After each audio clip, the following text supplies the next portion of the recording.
My name is Dave, and I've been a long-haul trucker for just shy of 2 decades. I've seen it all. Blizzards in the Rockies, 100-mile-an-hour crosswinds in Kansas, floods in Mississippi. You name it, I've driven through it. The road is my office and my cab is my home. You get used to the solitude. You even start to prefer it. There's a peace you find out on the interstate at 3 in the morning, with nothing but the hum of your diesel engine and the glow of your dashboard. But what I saw on a cloudless, moonlit night on I-80 in Wyoming, that wasn't peaceful. And it wasn't natural. I was hauling a refrigerated trailer, 40,000 pounds of California lettuce, bound for a distribution center in Chicago. It was a routine run, one I'd done 100 times. I was crossing the high desert of Wyoming, a stretch of highway so flat and straight and empty that you can see the curvature of the earth. It's a hypnotic, desolate place. Around 2:45 a.m., I was settling in for the long, boring stretch before Cheyenne.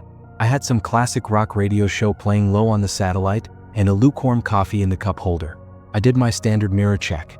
Left mirror, all clear. Right mirror, all clear. Center mirror, all clear. A minute later, I did it again. It's a habit like breathing. Left, right, center. This time I saw something. Far back. Miles back, maybe 5 or 6. 2 pinpricks of light. Now this is normal. It's an interstate. But something about them was off. They were too low to the ground. And they were too close together. Not wide enough to be a car and too parallel to be a motorcycle. I shrugged it off. Maybe it was a new model of car with weird headlights. I kept driving. 5 minutes later, I checked again. The lights were still there. They hadn't gotten closer and they hadn't fallen back. They were pacing me.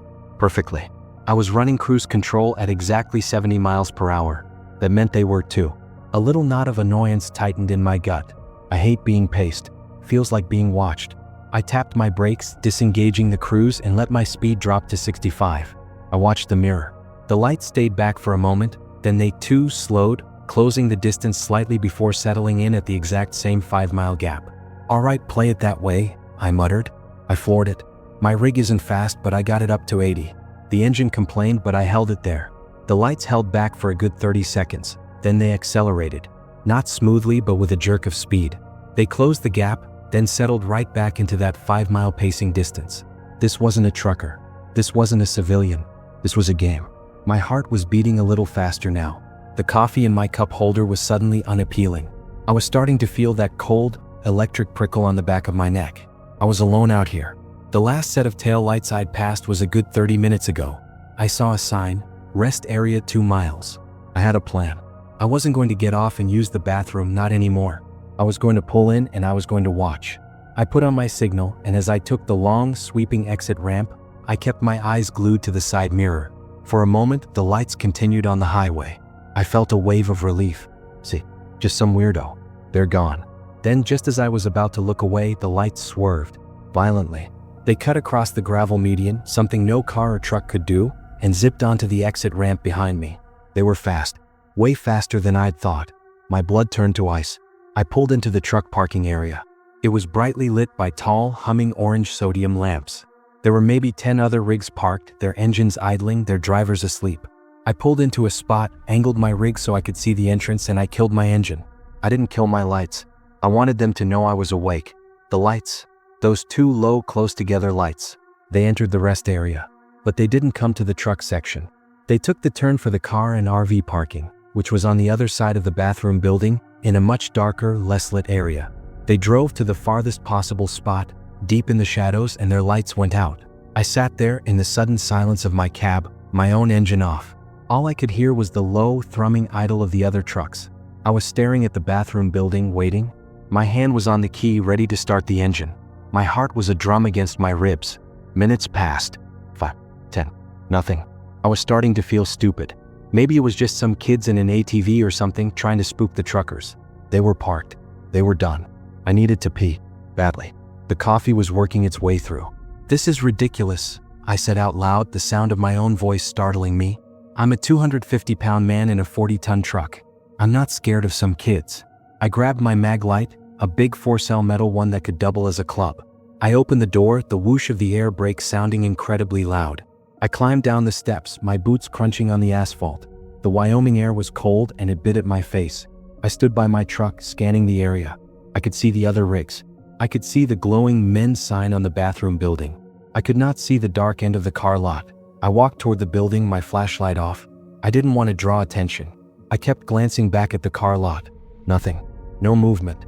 I got to the bathroom. The door was propped open. Inside, the fluorescent lights buzzed loudly. I went in, used the urinal, and all the while I was listening. The hum of the lights, the drip of a faucet. That was it. I washed my hands, the water icy cold. I looked at myself in the cheap steel mirror. My eyes were wide. I looked scared. I splashed water on my face, told myself to get a grip, and walked back out. I stood on the sidewalk, scanning the lot again. And that's when I saw it. It wasn't a person. Not really.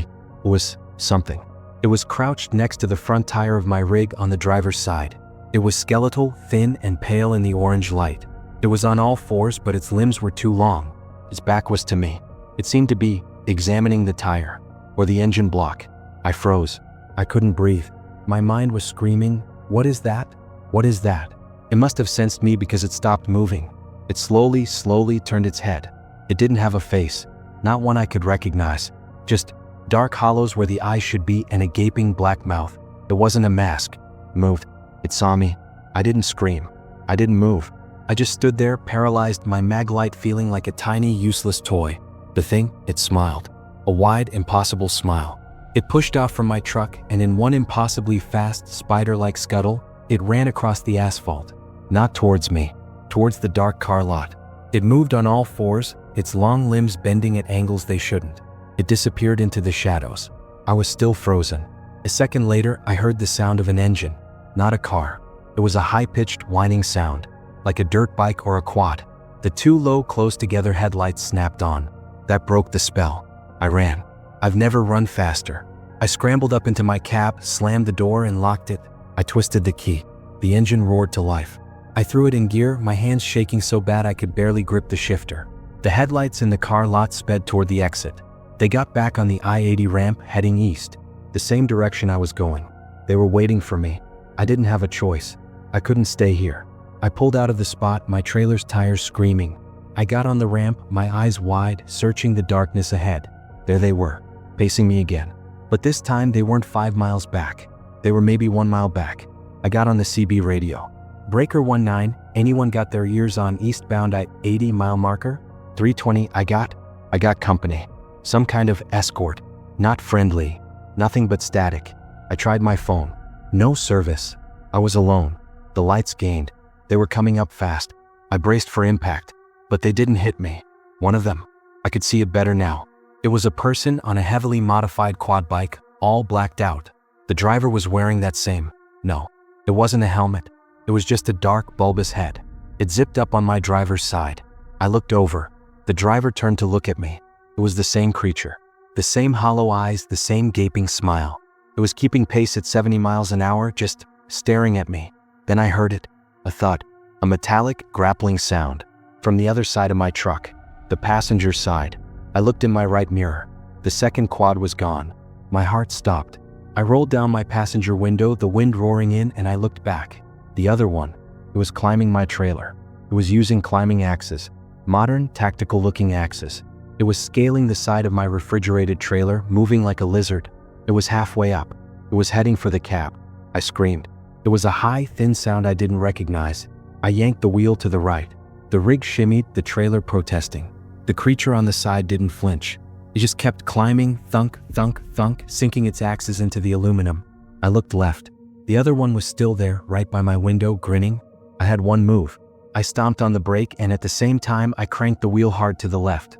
It's a move that can jackknife a rig. It's suicide. But I didn't care. The truck screamed. The quad on my left, caught by surprise, had nowhere to go. My cab slammed into it. There was a sickening crunch of metal and plastic. The quad went under my drive tires. I felt a horrible, heavy bump. I looked right. I had swerved so hard that the creature on the trailer had been flung off. I saw it tumbling in my mirror, a pale, flailing shape on the dark asphalt. I straightened the wheel, my trailer fishtailing wildly. For a second, I thought I was going to lose it, that I was going to roll. But I wrestled it back under control. I floored the accelerator. I didn't look back. I drove for 2 hours, my knuckles white, my body shaking so violently I could barely steer. I didn't slow down. I didn't stop. I didn't even breathe, I don't think. I drove until the first pale gray light of dawn broke over the Nebraska border. I pulled into the biggest, brightest, most crowded truck stop I could find. I parked right by the front door next to the fuel pumps, under the brightest lights. I sat there for maybe an hour, just shaking as the sun came up. When I finally got the courage to get out, I went to check the rig. On the driver's side, my drive tires were shredded. Tangled in the axle was a mess of black, twisted metal and a strange, dark, oily fabric. On the passenger side, all along the trailer were deep, triangular gouges in the metal, leading from the wheels all the way up. I called the police. I told them highway pirates tried to board me. They took a report. They called it attempted cargo theft. They were very professional. But the look the state trooper gave me, he didn't believe my story. Not really. I don't haul that route anymore. I took a pay cut to stay on the East Coast. And I never ever drive in the dark if I can help it. Because sometimes when I'm in a motel room and it's quiet, I can still hear it. That thunk, thunk, thunk sound. Like something with an axe climbing. This happened when I was in my sophomore year of college. I was driving from my campus in Ohio back home to Virginia for Thanksgiving. It's about an 8-hour drive, and I, in my infinite 19-year-old wisdom, decided to leave after my last class on Wednesday, which meant I was setting off at 7 p.m., driving all night just to save one day of break. My car was a 1998 Toyota Camry, a beige hand-me-down from my older sister. It had over 200,000 miles, the check engine light was a permanent feature, and the gas gauge was optimistic. But it was my car and I loved it. The first few hours were fine. I-70 to I-79, blasting a high-energy playlist fueled by a giant gas station coffee. The drive takes you through the mountains of West Virginia, and at night it gets dark. Not just city dark. It's an oppressive, inky blackness. The highway is a lonely ribbon of light in a sea of nothing. Around 1:30 a.m., I was deep in the most rural part of the state. My playlist had long since ended, and I was scanning for a radio station. All I got was static. My phone, which I was using for navigation, had lost its signal an hour ago. But I knew the route, or so I thought. That's when it started to rain. Not a drizzle, but a cold, driving November rain that turned the highway into a black mirror. My wipers were struggling to keep up. And then the car sputtered. My heart leaped into my throat. The engine coughed, sputtered again, and then silence. The engine cut out. My power steering died instantly, and the wheel became a block of stone. The headlights dimmed and the dashboard went dark. I was coasting. No, no, no, no, no, I chanted, frantically trying to turn the key, trying to restart it. Nothing. The engine wouldn't even turn over. I was on a slight downhill grade, thankfully, and I managed to wrestle the car over to the shoulder, the tires crunching on the gravel. And then I was stopped. The silence was deafening. The only sound was the hiss of the rain on the roof and the tick-tick-tick of the cooling engine. I was in total darkness. I tried the key again. Nothing. I tried my headlights. They flickered once, a pathetic yellow, and died. The battery was gone. I grabbed my phone. No service. Of course. I sat there for a long time, my panic slowly turning into a cold, hard dread. I was a 19-year-old kid, alone in a dead car in the mountains in a rainstorm at nearly 2 in the morning. I hadn't seen another car for at least 20 minutes. I was well and truly, completely screwed. I put my head on the steering wheel, trying to think. I could wait until morning. But it was freezing. The car was already losing its heat. I could get hypothermia. I had to do something. I peered out the windshield, wiping the fog off with my sleeve. The rain was letting up slightly. And through the mist across the highway, I saw it. It was faint. A green sign. An exit sign. I couldn't believe my luck. I couldn't read what it said from here. But an exit meant a gas station. It meant a phone. I grabbed my wallet, my phone, just in case, and I zipped up my jacket. I got out of the car, the cold rain instantly soaking my hair. I locked the door, a useless, hopeful gesture, and I sprinted across the 2 empty lanes of the highway. I got to the sign. It was old, rusted, and covered in moss. Half of it was hanging off. It read, Exit 114, Oak Ridge. Guess, food. I'd never heard of Oak Ridge, and the sign looked like it was from the 1960s. But it was my only hope. I walked down the exit ramp, which was cracked and overgrown with weeds. It was clear this road hadn't been used in a long time. The dread was coming back stronger now. But what choice did I have? Go back to a dead car? The ramp curved down into a valley. The highway above disappeared behind the trees. The rain softened to a fine, misty drizzle. And there, at the bottom of the ramp, I saw a light. A single, buzzing neon light. It was a gas station. A tiny, old, standalone building, the kind you don't see anymore. It had one of those old-fashioned, rounded roofs. It had 2 ancient-looking pumps out front. A sign in the window just said open, but the O and N were flickering. Relief washed over me so strong my knees went weak. I jogged toward it, my sneakers squelching in the mud. As I got closer, the details started to feel wrong. The building was dilapidated. The white paint was peeling, revealing rotten wood underneath. The 2 gas pumps were so rusted I was sure they couldn't work. The price listed on the old-fashioned rolling number sign was 89 cents a gallon. The place should have been abandoned, but the open sign was on, and there was a single light on inside. I pushed open the glass door. A small, tarnished bell jingled above me. The inside was barren. The shelves on the walls were empty, not low on stock. Empty, just thick gray dust. There was an old humming soda machine in the corner, but the front glass was cracked. Behind the counter, a man was standing. He was old, shockingly thin, with pale, translucent skin. He was wearing a grease-stained, old-fashioned mechanic's uniform with no name patch. He was bent over the counter, his back to me, meticulously cleaning a single tall drinking glass with a dirty rag. He didn't look up when I came in. Hello, I said. My voice sounded too loud. The man didn't turn. He just kept wiping the glass. Squeak, squeak, squeak. Excuse me, I said louder. My car? It broke down up on the highway. I really need to use a phone. The man stopped wiping. He set the glass down. He set the rag down. Then very slowly he turned. His face. I'll never forget it. He had one eye, a pale, milky blue one. The other socket was just a puckered, dark scar. His skin was stretched so tight over his skull, I could see the shape of his teeth through his cheeks. He smiled. Broke down, he rasped. His voice was like dry leaves. Up on the highway. It wasn't a question. Yes, sir. My battery died. I just need to call a tow truck. If I could just use your phone? He stared at me with that one pale eye. The silence stretched. The only sound was the bzz bzz bzz of the flickering neon sign outside. Tow truck, he repeated. He nodded slowly. Tow truck. Yes. He turned and reached under the counter. He pulled out an old black rotary dial phone. He placed it on the counter. Local calls only, he whispered. Oh, I don't know the number for a local tow. I don't even know where I am. I know the number, he said. He picked up the receiver and with one long skeletal finger, he began to dial. Click, click, click. He put the receiver to his ear. He waited. I stood there, dripping on the floor, my heart hammering. Something felt so wrong. My instincts were screaming at me to run. But where would I run? Yes, the old man whispered into the phone. Got one. Up on the highway. Yes, the beige one. My blood froze. The beige one. How could he know the color of my car? He was down here. I was up there. It was pitch black. Yes, he's here, the old man continued, his one eye fixed on me. He's waiting? Okay. He hung up the phone, placing the receiver back with a heavy final clack. He's on his way, the old man said. His smile widened.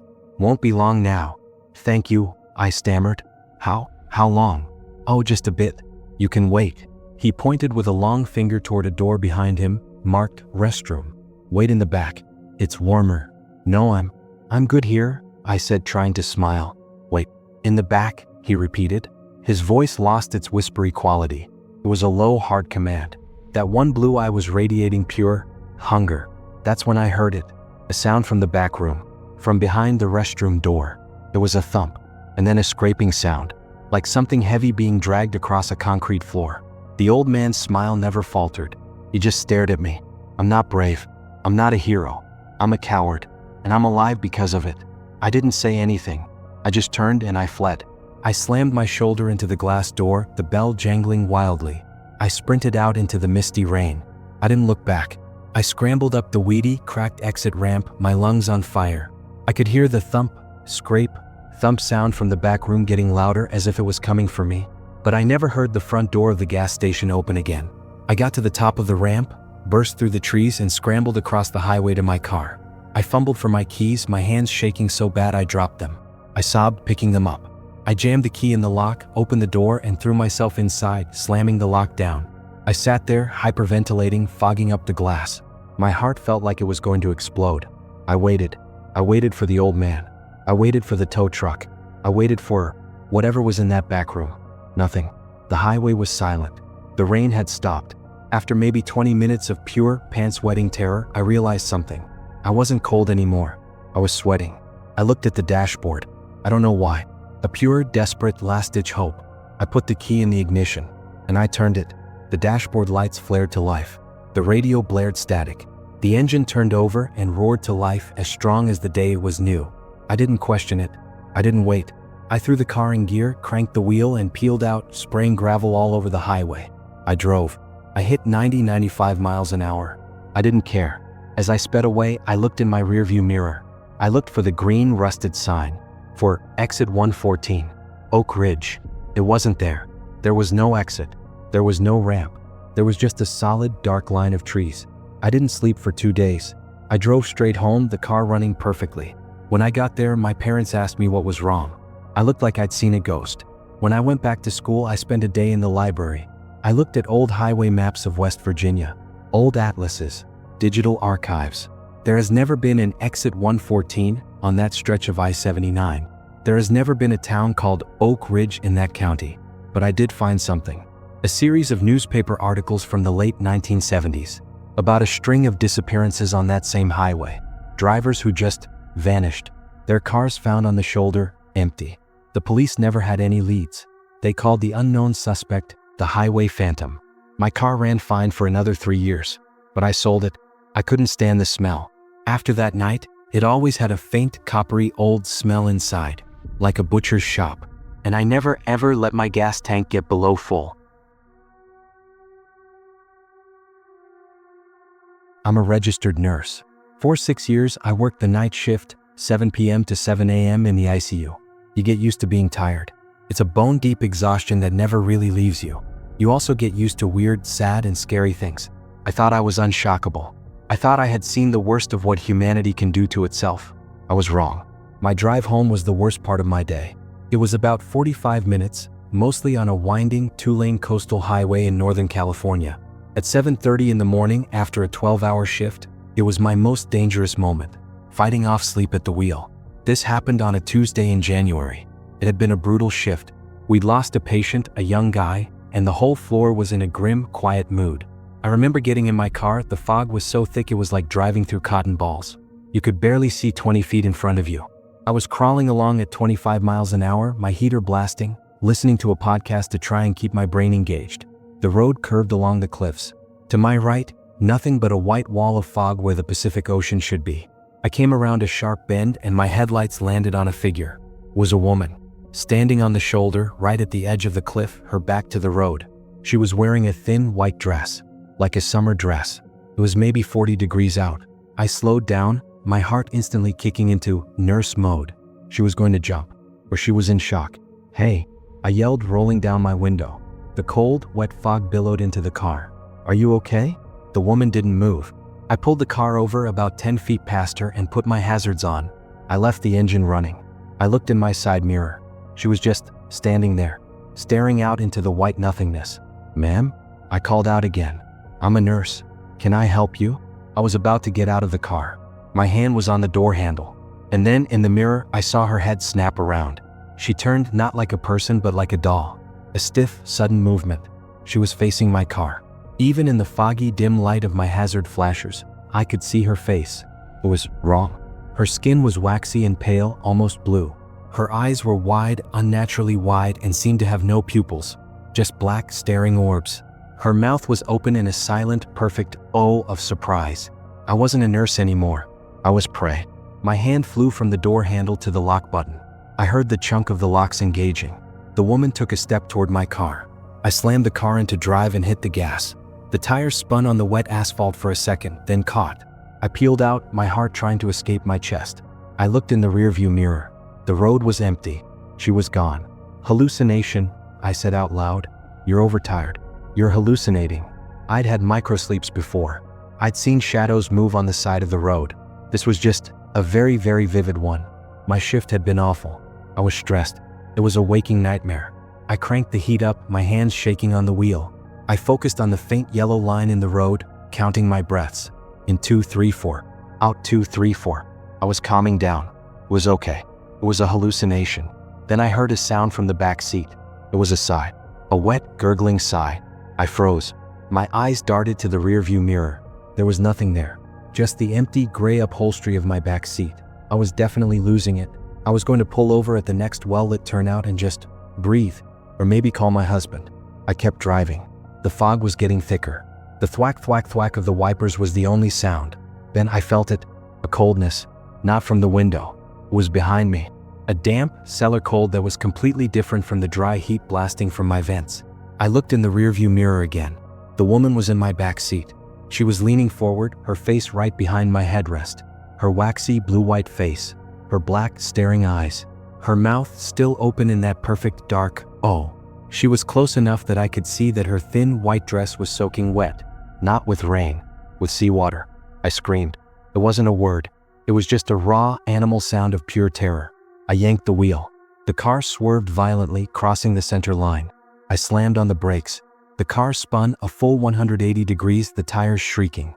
It stalled, the engine dying. I was now facing the wrong way on the highway in the thick fog. I didn't care. I was screaming and fumbling with the door handle. I threw the door open, tumbled out onto the wet asphalt, and crab-walked backward, away from the car, my eyes fixed on the open door. Get out! Get out! I shrieked like a lunatic. Nothing. I stood up, shaking on the empty road. My car sat there, stalled, its driver's side door wide open, the interior dome light on. I stared. The back seat was empty. My coat was there, thrown over the seat. My nursing bag was on the floor. There was no one there.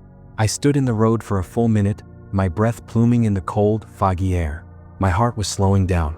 "Oh my God," I whispered. "I'm so tired. I'm so tired." It had to be a hallucination. The stress, the long night, the fog. It was the only answer. I had created a waking nightmare so real that I had crashed my car. I felt foolish and terrified, but mostly foolish. I cautiously walked back to the car.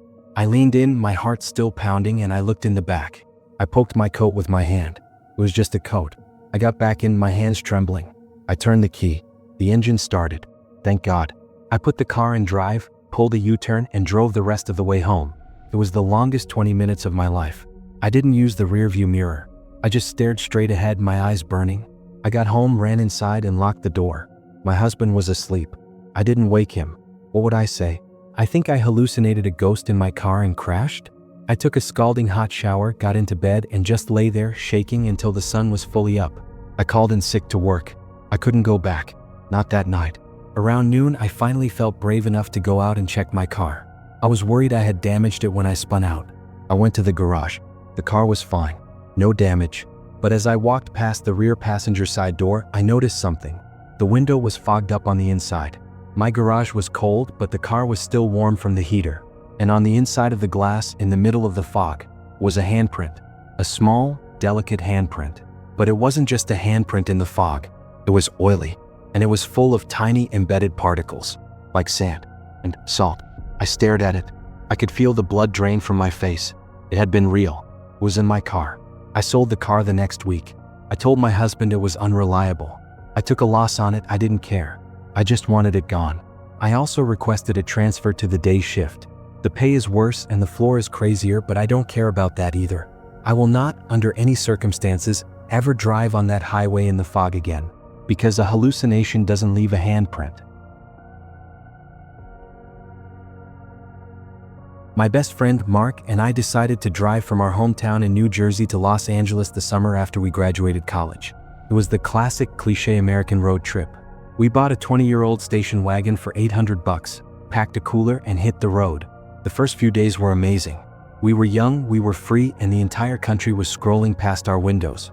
We drove in shifts, sleeping in the car at truck stops to save money. The incident happened on night 3. We were in the absolute, godforsaken middle of nowhere.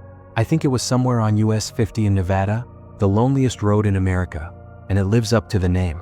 We hadn't seen another car for over an hour. It was about 3:30 a.m. Mark was asleep in the passenger seat, snoring, and I was at the wheel, mainlining an energy drink and trying to stay awake. To keep myself busy, I was scanning the radio. It was just static. Miles and miles of static. Then, for a second, I thought I caught something. I tuned the dial back. Help me. I turned the volume up. Through the wall of white noise, there was a voice. It was faint and it was terrified. It sounded like a man and he was weeping. "Anyone? Please, they're still here." "Mark," I said, poking him. "Mark, wake up." "What?" he mumbled, his face half pressed into the window. "Are we there?" "No, dude, listen to this." I turned the volume up. The voice was a little clearer now. "Don't know how much longer. They're watching the road. Oh God, they're watching." Mark sat up, suddenly awake. "What the hell is that? Is that a prank?" "I don't know," I said, my grip tightening on the steering wheel. It sounds real. We listened. The voice would fade in and out, drowned by the static. It was just fragments. Family took my "don't stop" for any reason. Do you hear me? Don't stop. This is creepy as hell, man, Mark said. He pulled out his phone. I'm gonna record this. He hit record and held the phone up to the speaker. The voice was gone. Just static. Typical, Mark said, lowering his phone. And then the voice came back. This time it was perfectly crystal clear. Like the man was in the back seat. The static was gone. I see your lights, the voice said. It wasn't weeping anymore. It was a cold, flat, urgent whisper. You're on US 50 eastbound. You're about 15 miles from the junction. I slammed on the brakes. The car shimmied. Mark yelled, "Dude!" I looked at the radio. How does it know that? I whispered. Turn around, the voice on the radio said. For the love of God, turn your car around now. They've set up a roadblock. It's not real. Don't stop for it. Turn around. What roadblock? Mark asked the radio. They look like people, the voice whispered. But they're not. They took my wife. Oh God. I'm hiding. In the hills. I'm watching. I'm trying to warn. The static roared back so loud it made us both jump. Then silence. The radio just went dead. I was stopped in the middle of a 2-lane desert highway. My high beams were cutting a cone of light into an infinite, black void. The engine was idling. Okay, Mark said, his voice trembling. Let's turn around. Right now. What if it's a prank? I said, though my heart was hammering. What if it's some psycho trying to get us to turn around? And what if it's not? Mark shot back. I don't want to find out, man. Turn the car around. I was about to. I really was. I was checking my mirror to pull a K-turn. And that's when I saw the lights. Up ahead, maybe a mile down the road. Flashing lights. Red and blue. Cops, I said, breathing a sigh of relief. See? It's cops. Maybe there was an accident. That's what the radio guy saw. No, Mark said. No, man. The voice said, it's not real. Don't. It's the police, Mark. I'm not going to turn around and flee from the police. We're not doing anything wrong. I put the car in drive and started rolling forward, slowly. My gut was screaming at me that this was a bad idea. But my logical brain was saying, cops good. Weird radio voice bad. As we got closer, I could see the setup. It was a roadblock. A police car, one of those old Crown Victorias, was parked sideways, blocking both lanes. Its light bar was flashing, illuminating the scene in rhythmic, terrifying bursts of red and blue. There were people. See, I said, slowing the car down to a crawl. It's fine. It's just an accident. But it wasn't an accident. There was a cop standing by the driver's side of the patrol car. He was motioning for us to stop. And there was a family. A man, a woman, and a little girl. They were standing on the shoulder next to a suitcase, like they had broken down. This is weird, Mark whispered. Why are they just standing there? I rolled my window down just a crack. We were about 50 feet away. The cop walked toward us, his hand up. Evening, folks, he called out. His voice was raw. It was tinny, like it was coming from a cheap speaker. I looked at Mark. His face was white. Drive, he whispered. What? Look at them. Look at them. I looked. The family on the shoulder. They were standing perfectly still. Too still. Like mannequins. And in the flashing red and blue lights, their faces. They were blank. Their skin was too smooth. Their eyes didn't blink. The cop was getting closer. He wasn't a cop. He was wearing a uniform, but it was ill-fitting. His face was the same. Smooth. Blank. A perfect plastic-looking smile. Just a little detour, folks, he said, his hand reaching for not his hip, for his belt. Need you to step out of the car. Drive, Mark screamed. Drive, drive, drive. I didn't need to be told again. I stomped the accelerator to the floor. The old station wagon roared. The cop moved. He lunged at the car, his arm extending. It wasn't a normal movement. It was too fast, too jerky. He slammed his hand on the hood right as I swerved. And the family on the shoulder. They all turned their heads. In perfect, mechanical unison. They didn't move their bodies, just their heads. Snap. And they watched us. Their blank, dark eyes. Their smooth, smiling faces. I swerved around the patrol car. I saw the cop running after us. He was fast. He was keeping up. He grabbed the rear door handle.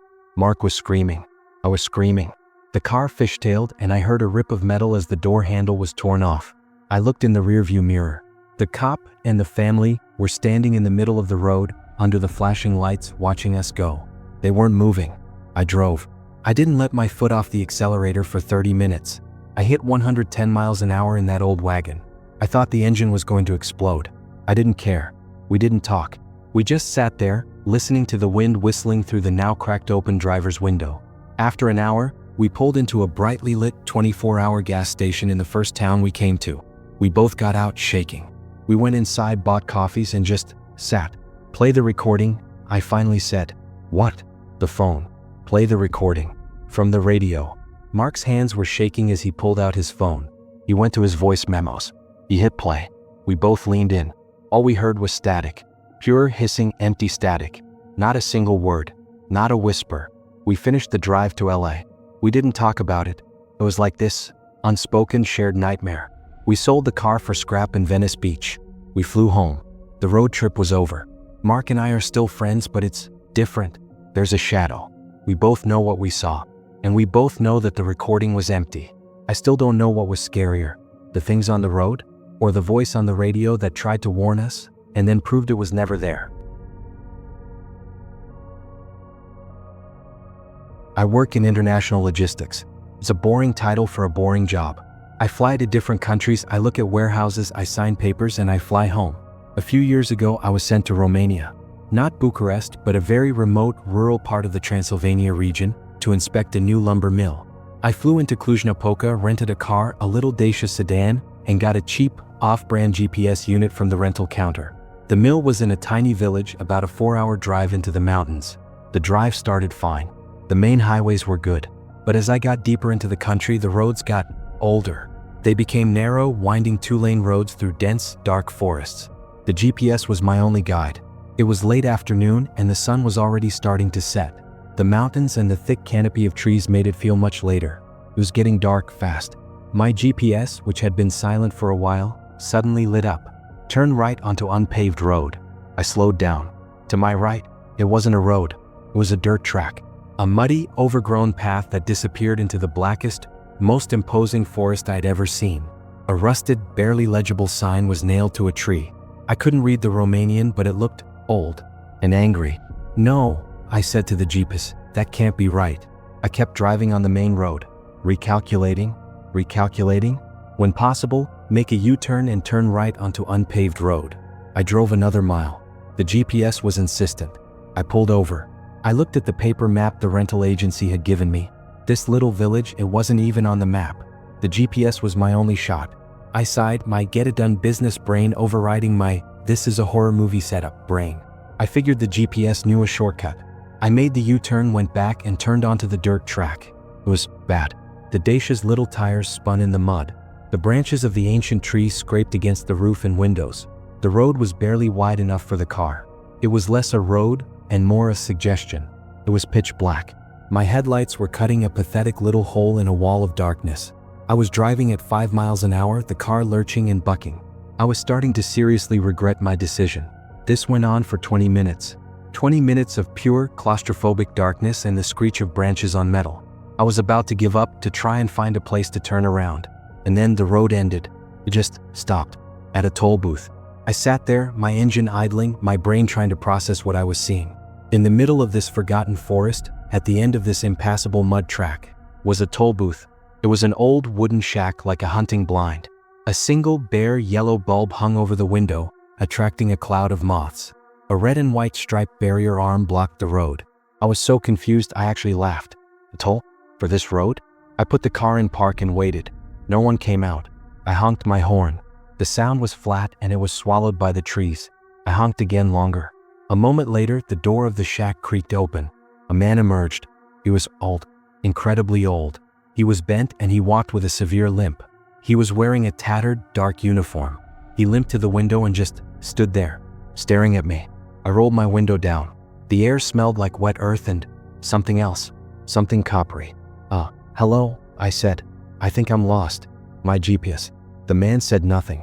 He was just a silhouette against the yellow bulb. I'm trying to get to village name, I said, butchering the pronunciation. The man slowly raised one hand. He tapped the glass of the toll window where a small hand-painted sign was taped. I squinted.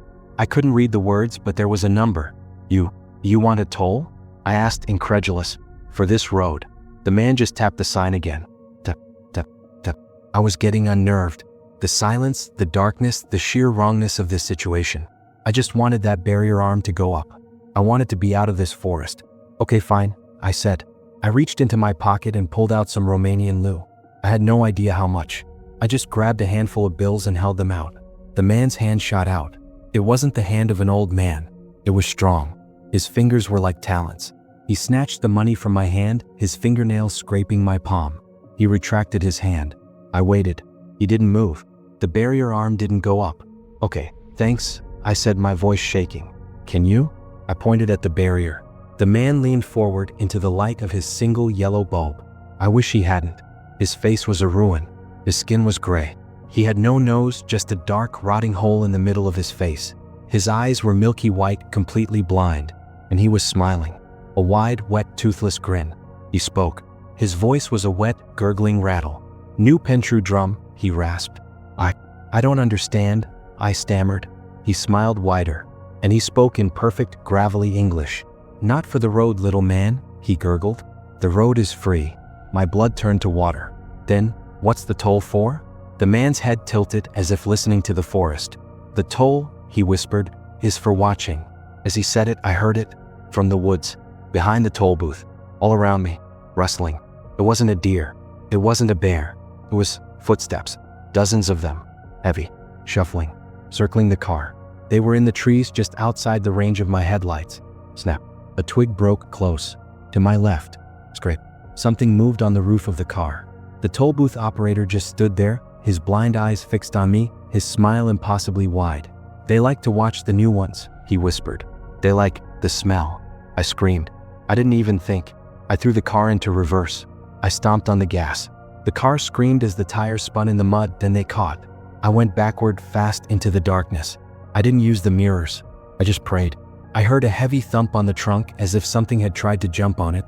I cranked the wheel, smashing the car's tail light into a tree. I didn't care. I got the car pointed back the way I came. I floored it. The branches screeched and clawed at the car, louder this time. It sounded like fingers, like long, sharp fingernails trying to rip the metal. I heard thuds on the roof, on the doors. I drove. I didn't slow down. I bounced and crashed through the mud, my knuckles white on the steering wheel, sobbing. I don't know how long it was. 10 minutes, an hour. It felt like an eternity. Then I saw the lights of the paved road. I burst out of the forest, the car flying onto the asphalt. I didn't stop. I just cranked the wheel and drove. I drove all the way back to Cluj-Napoca. I drove all night. I got to the airport hotel at 4 a.m. I left the rental car, muddy, scratched, and missing a tail light in the parking lot. I walked to the counter, booked the first flight out to anywhere. It was Frankfurt, and I sat in the terminal for 3 hours. I never went to the lumber mill. I quit my job the next week. When the rental company sent me the bill for the damages, it was insane. They charged me for every scratch. But there was one charge I didn't understand. A biohazard cleaning fee for the exterior of the car. I paid it. I didn't ask questions. I just paid it. I don't know what was in that forest. I don't know what I paid the toll for. But sometimes when I'm in my safe suburban house in Ohio and it's quiet, I can still smell it. That smell of wet earth and copper. And I just know that somewhere in a dark forest something is still watching.